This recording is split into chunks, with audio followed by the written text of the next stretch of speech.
They'll come under orders at the moment. I'm just looking down very quickly, Cal, as you're looking at that gantry hanging your hand together again there. You're putting me off my commentary here.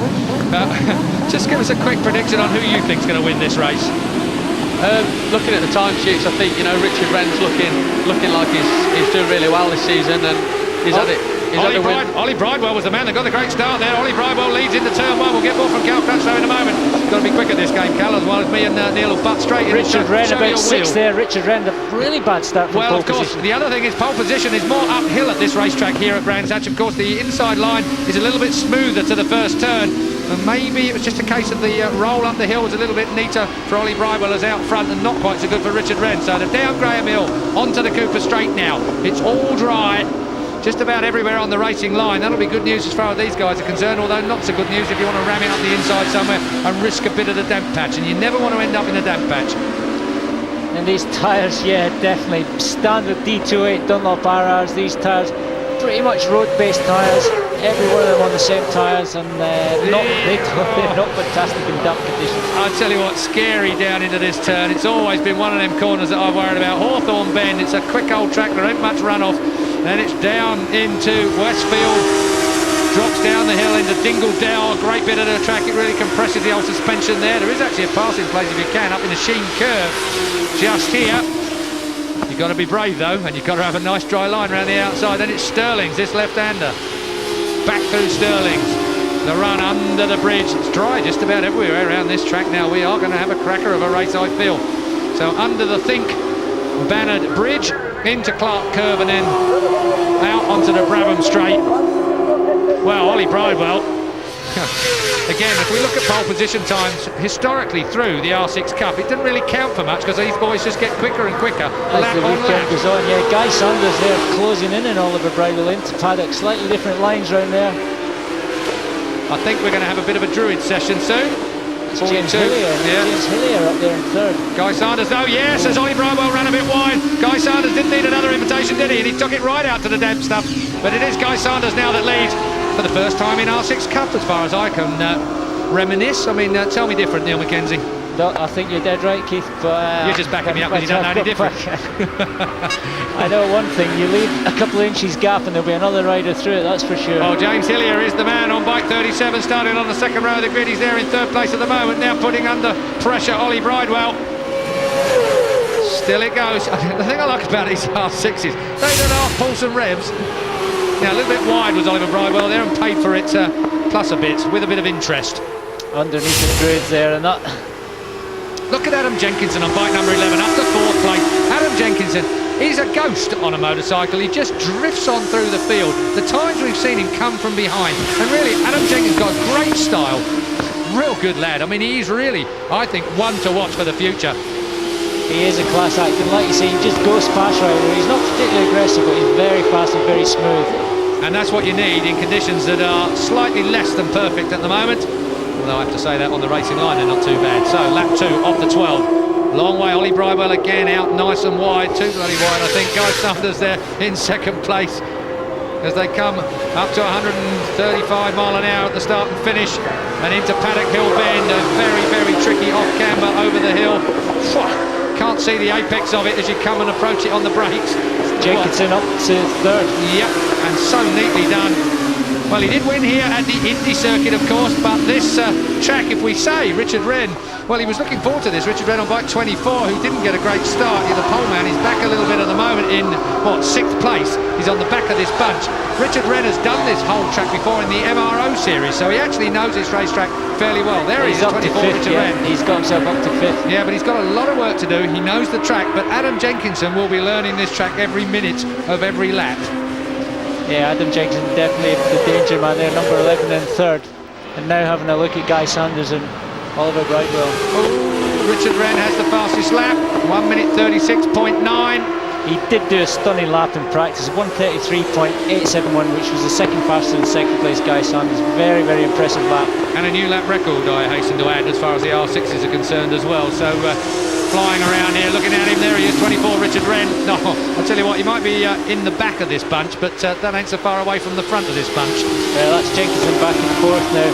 Richard Wren, yeah, he's playing it cool, playing it smart. It's tricky conditions in these opening laps, but he just sat back there in 6th, just let things settle down, and now he's on a bit of a charge. Well, let's hear it from the horse's mouth. Cal, you had to ride these bikes last year. Exactly the same machines for all riders, exactly the same tyres for all riders.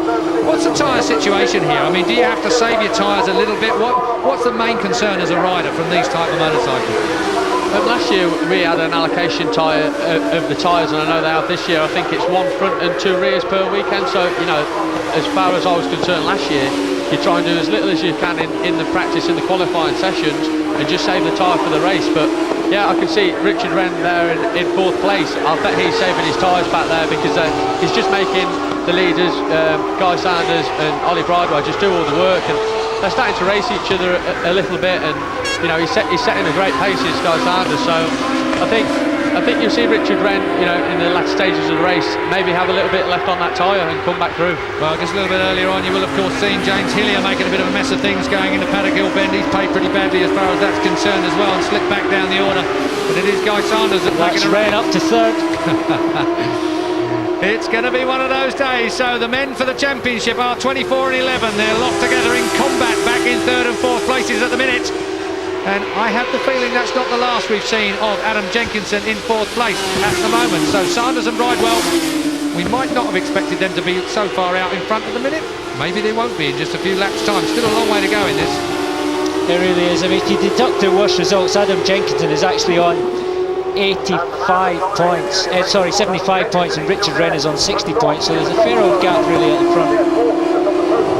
So out of Clearways into Clark Curve and onto the Brabham Straight there goes. Still it is. Well, Guy Sanders, yep, 42 Guy Sanders from Oliver Bridewell, but he's just been pipped by Richard Wren. Well, I think that basically says it all, doesn't it? Richard Wren, his confidence is running fairly high. He feels like this is his home track. He should do well. He expects to win. He's quite a confident young fella. Very, very focused, and he looked to me like he was going to be able to grab it off Sanders. I think Sanders just let it run out a little bit wide in the middle of Druid's corner. Richard Wren has a really good feel for this racetrack. You can see the way he sweeps round. He's very confident, as he proved in practice, but he's just let things settle down, and as here he goes. Carl said, he's made good use of his tyres. Surtees corner, and that was a nice little move. Run a little bit wide out to the feet off the footrest. Bit of a mess, but even in a mess, that's the mark of a good rider, actually. If you're in a mess, you can still keep it all together. So Richard Wren, new lap record. Or you get lucky. Or you get lucky. Okay, yeah. Well, that was always my excuse. Richard Wren, no, still right there. He's just got to do his work he can if he's going to take the lead. Good opportunistic move at Surtees.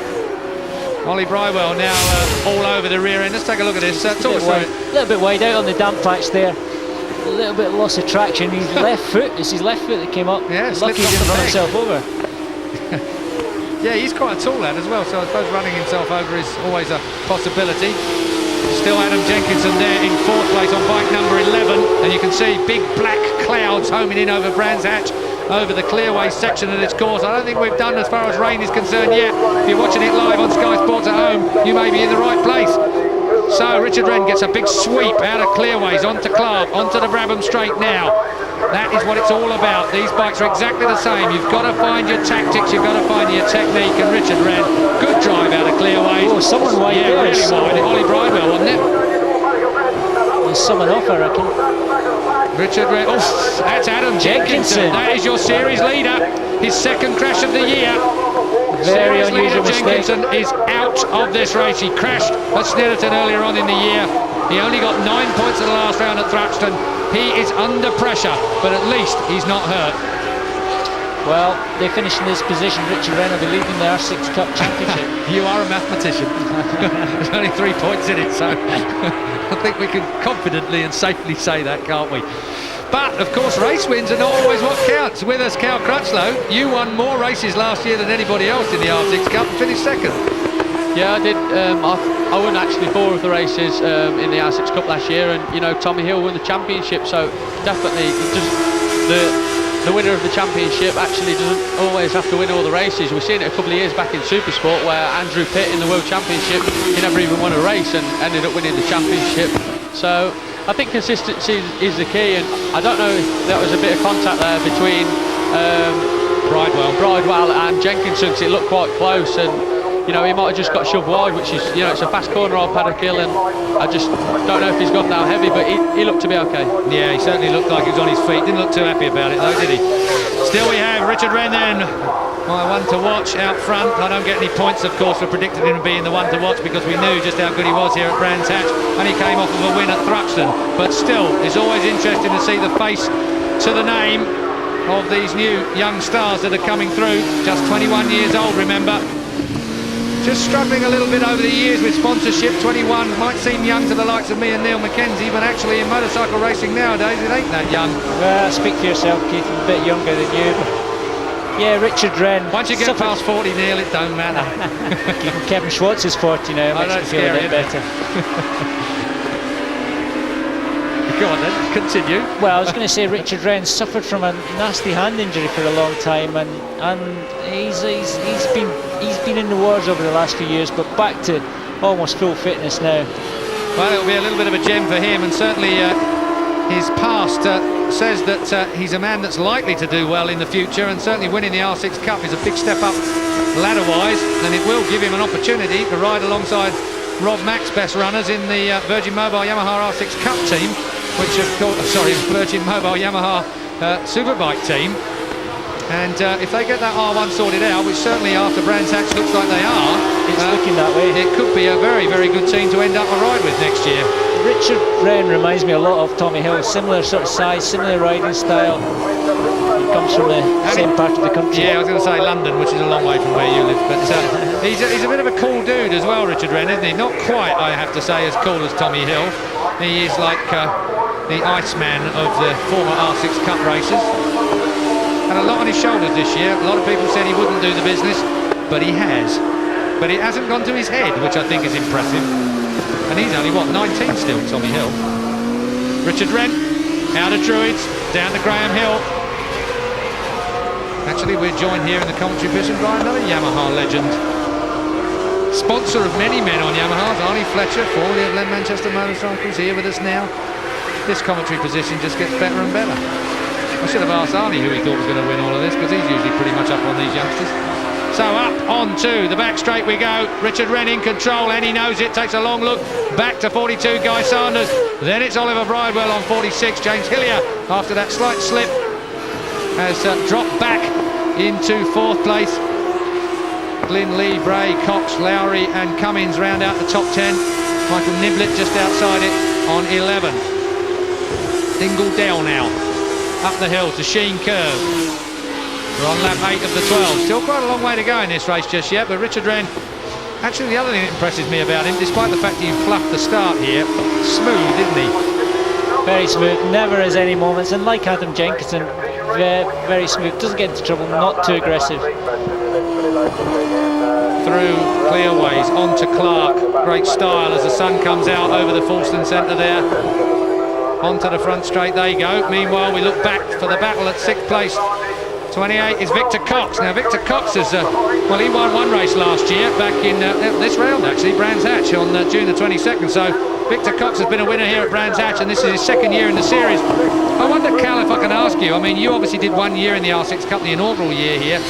How disappointed do you think some of the runners that have gone on for a second year are, that they're not winning races? The newcomers have come in and basically duffed them up again for this second year. Yeah, I know what you're saying, Keith. I can see where you're coming from with the Victor Cox scenario, because he rode excellent here last year. I was in the top 5 and we were all battling away, and you know, he was no mercy, and he was definitely going to win the race. When he was riding around, you could see with the aggressive style. But I think, you know, it's another breed of young riders that are coming through. You can see the Richard Wren, the Adam Jenkinsons, people like that, that, you know, after from the year before, a lot of people haven't heard of them, and now they're on the scene, that they're riding like out of their skins, ahead of good riders like Victor Cox and Ollie Bridewell and people like that. It's great to see. Well, moving up a grade or two, if you don't mind me saying this at the moment, to our old fox beside you here, Mr. Mackenzie, of course. Been there, done that, been on the old Pro-Am series, moved your way through. I mean, where do these guys go? I never had that kind of stepping stone situation, Neil. You definitely have through your career. You went on to be a good Grand Prix rider and obviously a multiple British champion, so obviously it did you good Do you see the same situation from this series, moving on these riders into that category? Well, it certainly works for the top three in the championship. We've got Cal here, Kieran Clark also in British Superbike, and of course Tommy Hill in the Virgin Superbike team. But on the other hand, it can work against you. Remember last year Benji Cockrow, a real star, a big character, a race winner, and he's nowhere. He's ended up with no ride this year, so it's very difficult because he finished 4th in the championship, fifth in the championship, but he's not allowed to re-enter, so it can have a negative effect. Yeah. But it's a fantastic short window for, I feel, not a lot of money that is possible to get together. So it's a fantastic championship, live TV, brilliant exposure, and everyone on the same bikes. Just to reiterate, the top 5 from the year before are not allowed to enter into the second year, so they get dumped off the top of the chart. So tactical might be a bit of an issue here as well. You could almost play a bit of a tactical towards the end of the year if you want to make sure you're in it for the second year running. We'll talk about that again, I'm sure, later. Richard Wren on another fast lap. Richard Wren then on lap 9, 1:34.377. Now that is a quick old time. 1:34.377. 1:33.8 was his pole time. But he really is the master of this race, isn't he?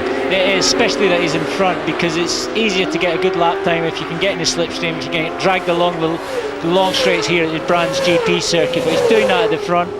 He's obviously in control of the race. We're still watching the battle for 6th place, of course. 28 is Victor Cox being battled with, I think that's Daniel Bray. Yeah, front Daniel runner Bray. at Thruxton, led at Thruxton and ended up 4th. Up until Thruxton and never finished higher than 11th place in the series this year or last. Well, that just shows you what a confidence builder like Thruxton can do. Suddenly he's in the front runner and he expects to be up there every week. Well, we're on lap 11 of 12 laps, so just under 2 laps left to go. Richard Wren out front, he's just gone through your screen. This is a battle for second place at the moment. Guy Sanders and Oliver Bridewell have been stuck together pretty much throughout this entire 11 laps as they drop out of Druids, and they are their previous lap times. 0.3 of a second separated them in their lap time. Sanders just a bit slower than Bridewell. Bridewell in 3rd place with the most to gain, of course, on bike 46. The distinctive yellow helmet. Up through Surtees corner now onto the back straight. The exit of that corner can never be overemphasised just how important that corner is to get a good launch onto this very, very fast back straight. And then down Pilgrim's Drop and into the frightening Hawthorne corner. This is going to be interesting. Yeah, it's just a fraction. Well, Cal, you've been watching this throughout. You were doing it last year. How do these two for second place? Who's your money on?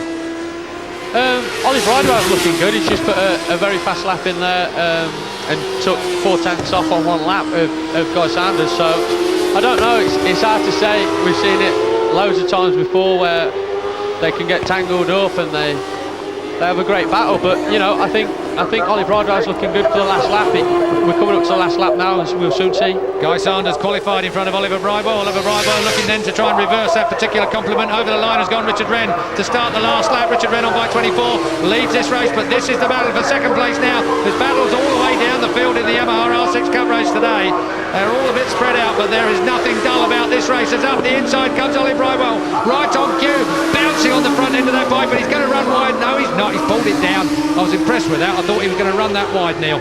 He did well there. He just kept his cool, pulled it back to the apex and managed to keep Oliver Bridewell at bay. But there's another long straight down the back here into Westfield, so that's another opportunity for Oliver. A little bit of weaving there from Guy Sanders, trying to keep Ollie Bridewell at bay into Surtees, but has he got the line coming out onto this back straight? It's going to be down to whether Bridewell can get close enough, but really it's a big gulp when you're trying to break up the inside of someone in a Hawthorne. If you're too far back, he ain't going to do it from there. That He's not quite close enough to get the benefit of a good slipstream, but there's still time yet. There's a few passing opportunities into Stirlings or even into Clearways, the final corner. Well, there's even one at the top of Dingledell coming up in the Sheen if he's got a big run on at him through Westfield. There's Westfield. This is Dingledell now, dropping down the hill. No, he ain't going to do that just there. This is Sheen Curve now. Then we've got Stirlings. It'll be the launch out of Stirlings that counts. Really, Ollie Bridewell's got to get this right or get lucky and Guy Sanders gets it wrong. Out of Stirlings. All things perfect. Clearways is the last place that he can make a pass. I don't think he's going to be close enough for that, but it's going to be Richard Wren. Oh yes he is. Clearways, I'll open my mouth no more. Side by side at Clearways. Who's it going to be to have the drive? Looks like Ollie Bridewell's got the best line. Richard Wren wins, but who's going to be second? Bridewell? Guy Sanders, I think. Well, we'll have to wait and see. That was certainly a photo finish. Sanders second. No photo finish here. It was Sanders second. Bridewell will be third, but it's not confirmed yet. I have to tell you, it is not confirmed yet. Wren and Sanders. Well, I tell you, it's not confirmed yet. It's not gone through here on our monitor because there it is. Sanders it is at second, Bridewell third, Hillier fourth, and Gareth Glynn in fifth place. No. And we have just seen the Yamaha R6 Cup race won competently by Richard Wren. Now, one to watch. He did it easily from a battling Guy Sanders and Ollie Bridewell in second and third places. Eventually, although you couldn't split them at the line, James Hillier, after a slight mistake earlier on in the race, finishing in fourth place. Gareth Glynn in fifth. Daniel Bray finishes in sixth place. He's putting in some good performances of late. Ian Lowry seventh and R6 Cup today. Richard Wren then, well, now has overhauled Adam Jenkinson. Adam Jenkinson, a faller at Paddock Hill Bend, of course, and now in all sorts of trouble regarding the championship. Big lead then for Richard Wren going into the next round. James Hillier third, Ollie Bridewell, Gareth Glynn, Kyle Bryce slipping down the order because he's in Superbike now, not R6 Cup. Guy Sanders and